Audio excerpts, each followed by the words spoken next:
My name is Dr. Josh Berkowitz. I'm an ex-Rhodesian. I graduated from Birmingham University many years ago and trained in obstetrics and gynecology at that same university. But after 2 decades as a hospital consultant, private practice gynecologist in Johannesburg, my family came to live in the United Kingdom. Rhodesians and South Africans are by nature and by nurture outdoor people, and this is how Lyme disease and its many co-infections first came to my attention. A few of my Southern African friends had been very unlucky and had contracted this truly devastating condition. I watched them struggle to get the correct diagnosis and then the subsequent medical help that they so desperately needed. Excuse me. There are many misconceptions about Lyme disease and about ticks. Many doctors and the public in general are unaware of how serious or how chronic Lyme disease can become. It translates into a reduction of the level of importance of the disease amongst patients and doctors and the lay public. If left completely unchecked, Lyme disease will become a world epidemic. Ticks can be found in almost any world environment. Through various vectors, like small rodents, migrating birds, and other insects, etc., the organisms can spread very quickly and very efficiently. It's a myth to believe that ticks are only active during the warmer months.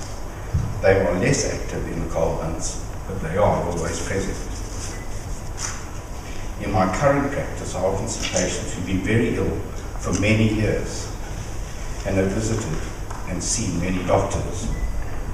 Many have been told that their symptoms are psychosomatic or as a result of depression.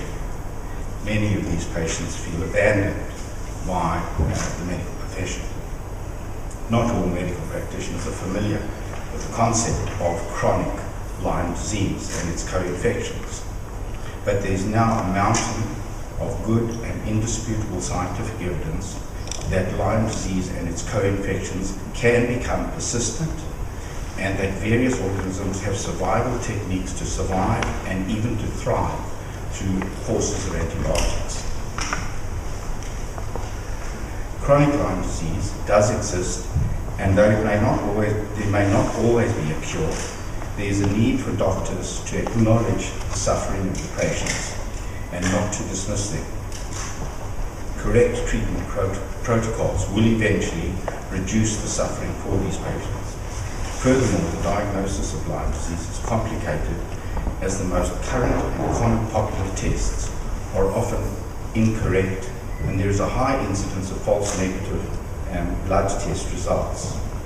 Currently, this is an area of very intense research, trying to develop new and more sophisticated tests. There's a great deal to learn about the disease. The disease can and does present in a wide variety of ways and can affect any and all organs. What is accepted is that early diagnosis and adequate antibiotic treatment can achieve a cure. The medical profession and the affected lay public must eagerly now await the findings of the NICE Commission as regards Lyme disease. This will hopefully clarify the UK position and will promote treatment protocols. In the meantime, most doctors in the UK are using protocols developed by the Infectious Diseases Society of America. I and my colleagues need to listen more to the patients and to be more sympathetic to their frustration and distress. This is in itself therapeutic.